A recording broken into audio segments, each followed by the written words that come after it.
what I didn't want was, I didn't want my siblings and I to be separated from one another. I didn't want CPS to be involved. And I would just suppress everything that I was going through. I had to toughen up. So I knew that, if I would do things and change aspects about myself, maybe my mom could be happy. I felt that she wasn't happy. I watched my mom go through a lot. I've watched my mom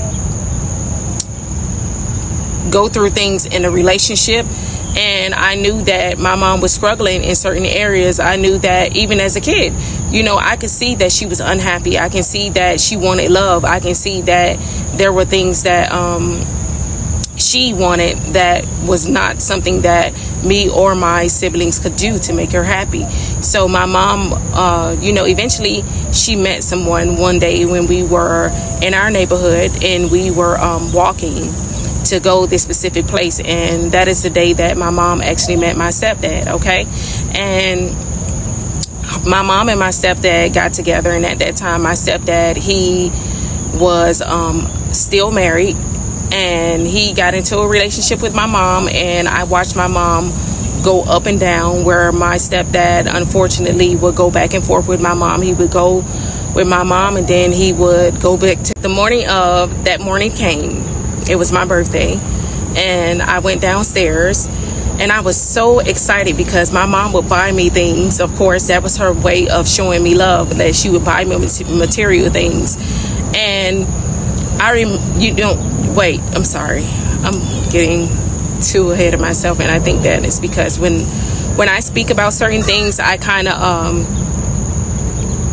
I can still feel the things that I've experienced. So I'm intuitive enough to feel the things that I've experienced in my past. So if I kind of do this thinking, I'm not going to edit it, because I want you guys to see the real truth as to what it is that I'm experiencing and everything. Because I know on social media, a lot of things, they can look perfect, and we want things to look a certain way, but then you just have to be real. You have to be real with what it is that you're experiencing at that time. And right now I'm being slightly triggered as to telling that aspect of the story. Okay, so when I went down the stairs that day, I was ecstatic about the jewelry that my mother had bought me. She had bought me a nameplate around that time. And if you are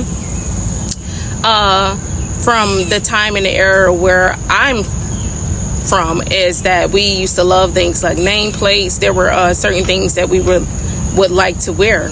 So it was special to me that my mom got that particular thing for me. Okay, I was so excited about it because I was like, my mom bought me this. Everything that she would buy would show me not the material thing in itself, but the fact that she bought it. It was so special to me, and I was like, wow, I'm gonna finally get to put this on. I'm gonna finally get to wear it, and my mom bought me this. So she loves me. So she took the necklace out of the box, and she slung the necklace on the floor, and she called me the B word. And I was destroyed. At that moment, it crushed me, and I cried.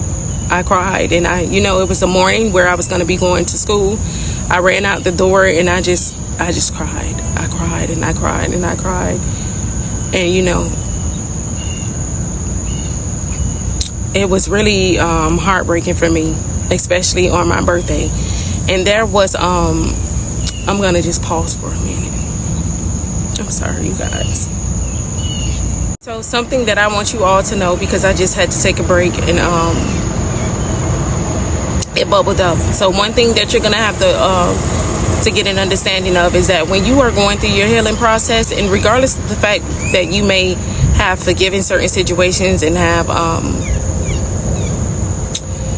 healed through a lot of things, you are going to have moments where you're still going to cry. You're going to grieve for your younger self, and that's what I oftentimes do. If I feel something, I am a person who is I'm sensitive as to what other people are experiencing. Okay, so I also use that empathy for myself. And when I think about the things that I went through as a kid, I would never want any child to experience those things. And unfortunately, when we don't grieve, or when we don't empathize with our experience, we'll find ourselves being really cold. So there are times where I'm compassionate towards myself, and that was a moment that I needed to be compassionate towards myself. And I am now going to get back to the story of what happened at that particular time. Okay, so that day I went to school, and surprisingly, God has always had his hand on my life. And at that time, I didn't know much about God.